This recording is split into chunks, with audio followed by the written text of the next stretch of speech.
Hey there, thanks for tuning into Duckbricks. I'm Chris, and we are flashing forwards to the finale of One Piece with the Battle for Arlong Park. This is one of the larger LEGO One Piece sets featuring the entire pagoda, in which the villainous Arlong made his home, and of course, a massive smashing feature to allow Monkey D. Luffy to literally break the pagoda apart. This is a really interesting build with a lot of play functions, and it also depicts one of the most critical battles of the early part of the series. So let's jump into my early review right now of the battle at Arlong Park. This right here is 75638 Battle at Arlong Park. It retails for $80 or 80 euros and comes with 926 pieces and depicts the grand finale of season 1 of the live action show. This is actually a really cleverly built set, and it's hiding a pretty big play feature and secret that I really want to highlight on video because it is one of the coolest play features ever. Spoiler alert, it's an explosive one. The set depicts the park where Arlong and his gang hang out, which of course features a shooting gallery, a shark attack sign, a couple of different chairs and beachside artifacts, and of course a large temple showcasing Arlong Park, which has a lot of battle damage and weather to it, which really makes it feel very lived in. This set is very much play focused rather than display focused, and there's not really that much going on with the interior of the main build. It really is just built for play, but honestly, that function is so much fun that I think it's worth it.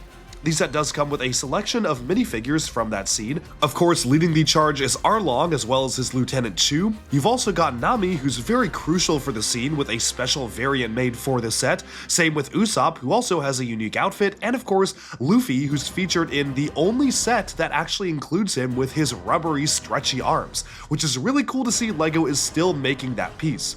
Overall, I think the thing I like most about this set is it feels the most like a classic LEGO playset, like the kind of thing that I would have loved from my childhood, where you have a few different side builds to play around with, a big major play function for the main building, and just a setting for your heroes and villains to do battle in, which to me makes pretty much the quintessential LEGO final battle playset. And for $80, it thankfully isn't too overpriced, so it is in the realm of reasonability for kids to pick it up. Moving onwards, let's take a look at each of the individual components of the set. The set includes a few randomized wanted posters, the main collectible of the wave, and one of the smaller side builds is this shooting gallery, which actually is a really nicely working function. It's super simple, you just have a stud shooter cannon, which you can use to knock over the targets, but it is a very effective one, and it is pretty satisfying to have to use this cannon to blast over the targets themselves, where you can see you kind of have to have it lined up and fire right there. The other side build is much less interesting. You have a fallen tree, a juice bottle, as well as just a little tiny tree growing in its place. Honestly, this is one of my least favorite parts of the set because I just feel like it doesn't really add anything to the build and feels more of just an excuse to use up the parts budget. I guess it kinda resembles the terrain around the park, but I kinda wish these pieces were used to just better effect. The same can sort of be said for this small build here, although I do like a couple of aspects of it. First of all, they introduced a brand new snail piece for this theme, which obviously is meant to reflect the snail telephones, but you can also use just as a regular snail in your sets.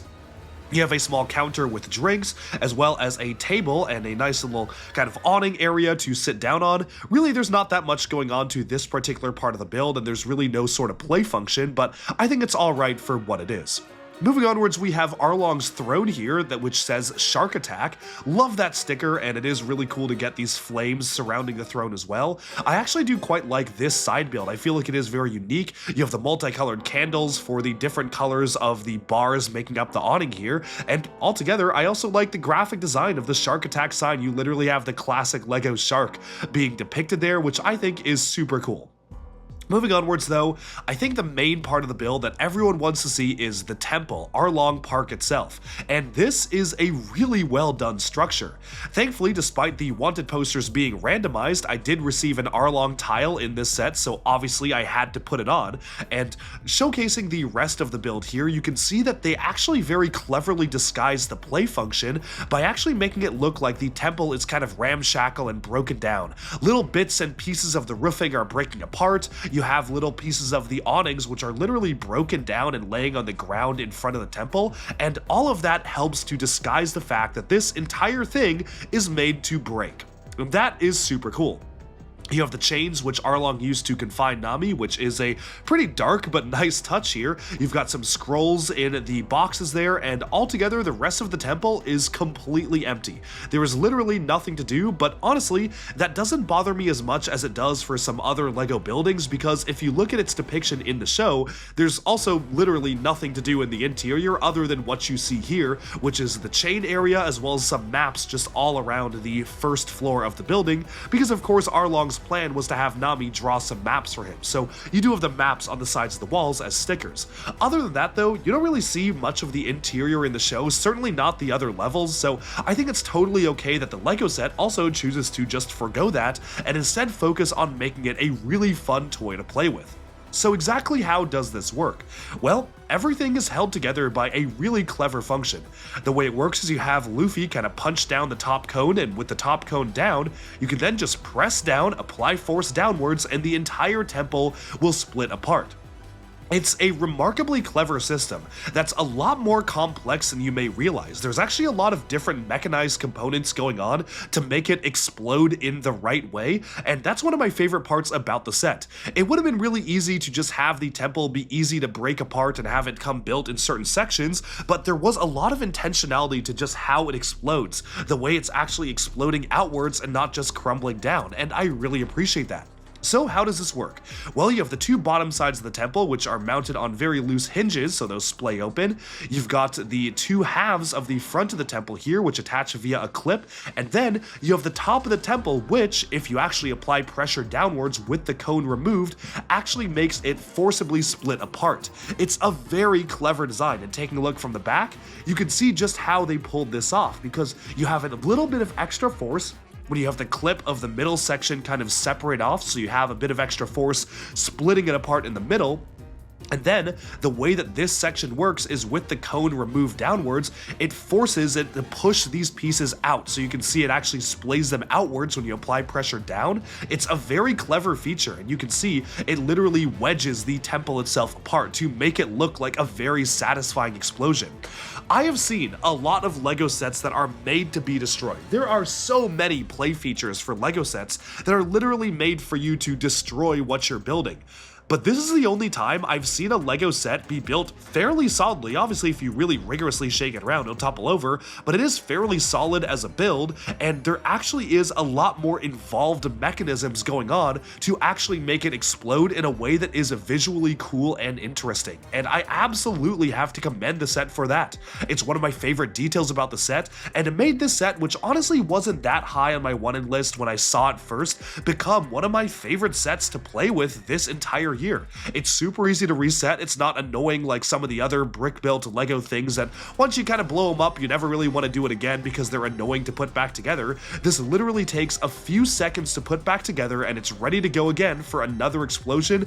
It just is so much fun to play with. And you can see while filming my review, I literally was just having a ton of fun exploding it over and over and over again. Altogether, with the exploding feature and the way it all works, this easily became one of my favorite LEGO One Piece sets of the entire wave, and I'm personally very happy with it, both value and play-wise. Now, let's take a look at the minifigures themselves, because this comes with a ton of exclusive characters, fully decked out in really nice prints as well. Of course, we have to start off with Arlong here, who is the main villain of One Piece Season 1. He has a printed tattoo in his arm and a specially molded headpiece, which showcases his hair, his hat, and his purple fin sticking out of the back.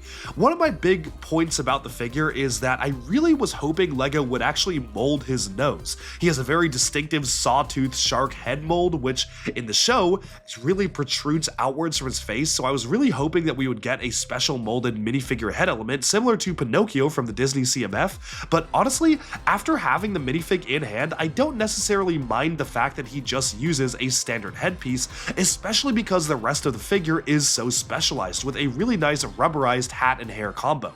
The torso, of course, is exclusive and made just for the character, and I really love the detail of the fins sticking out of his back, which I feel like adds a lot to the character of the figure itself. Moving on to his Lieutenant Chu here, Chu is a fish man, and you can see that depicted in the facial expression, but honestly, honestly, this is not one of the more interesting characters. It is really nice to showcase the actual tattoo printed on all of the arms of the fishermen themselves. I think that is a really nice touch, which is very plot relevant, but otherwise, it's a pretty standard figure, utilizing Nova's hairpiece from LEGO Friends, a nice dual-sided headpiece there which showcases the very distinctive lips that both the anime version and the live-action version have, and then a more simple torso with just a blue striped tank top and a shark tooth necklace around the neck. Moving onwards, we have the rubberized version of Luffy, who is exclusive to this set. He's utilizing either the same or a very similar mold that we saw for Miss Marvel, Elastigirl, and some of the other characters that use these very long and stretchy rubbery abilities. Fingers crossed we're going to get a Mr. Fantastic minifigure at some point with this design, and overall, I think it's a really nicely done figure. Obviously, this isn't the version they would want to include in every set, but if there was one set to include the super stretchy Luffy in, well, it was this one, because it's the one where he uses his final attack to destroy the temple itself. The way these rubbery arms work, if you're not familiar, is that you basically have these plastic components for the arms themselves, and then you can choose to pull them in one direction or the other to really have the arm be kind of stretching outwards, which I think is just such a fun design. Of course, he is sporting dual molded legs, which are the same dual molded legs he uses for his other minifigures, but altogether, I think this is a really cool minifigure. It is so much fun to play with those rubbery limbs, and I'm hoping LEGO will do more figures like this, because this is a ton of fun. He doesn't have the straw hat on his head this time because, of course, he has given it to Nami, but the straw hat does appear in this set as its own standalone piece, which is attached to the back of Nami's back, which you can see right here. I really love how they made two different versions of the straw hat for the one-piece sets, one with hair attached to it in a dual mold, and one is a standalone hat that can be held by a clip.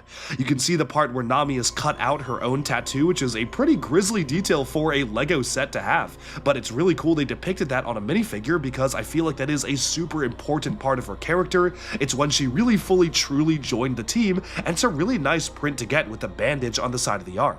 Of course, you have two different expressions used for the figure, and this has been made exclusively for this set. One side is crying, depicting her character in that moment with that seed, and of course the other side is happy, and she does have a unique outfit for this set as well.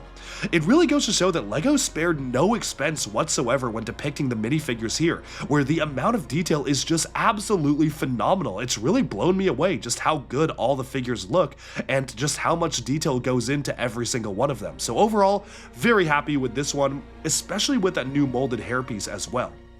Moving on to the final figure of the set, we get Usopp here as well, and Usopp does have an exclusive torso print, which is really nice.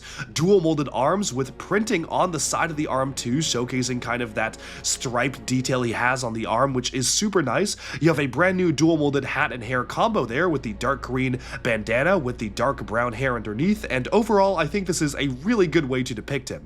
You have his bag, which kind of goes along the side. I think that this shirt piece can also just be used in general for just a ton of tropical themed LEGO characters, and I like how they actually didn't print a skin tone on the torso itself, so you can choose to use that for all sorts of different figures. You don't have to keep it exclusive to just this one character. It's a bit more ubiquitous in its design, which I really like. Overall, this is easily one of the best sets of the One Piece wave. And I can't believe I'm saying that because I also think it's still only like the third best set of the wave, which really goes to show just how good the entire LEGO One Piece lineup of sets is. Talking about the value here, this is only $80 US, which is actually really good for 926 pieces. I really do feel like I am getting good value for money with this set, which is not something I can say about most other LEGO sets that came out this year. So I have very little complaints. It is good value, great minifigures. Every single one of the minifigures in this set is exclusive, which is phenomenal. I'm shocked they have 5 exclusive minifigures in the set like this. That's only $80 for 926 pieces. LEGO, please give us more value like this in the future because this is really nicely done.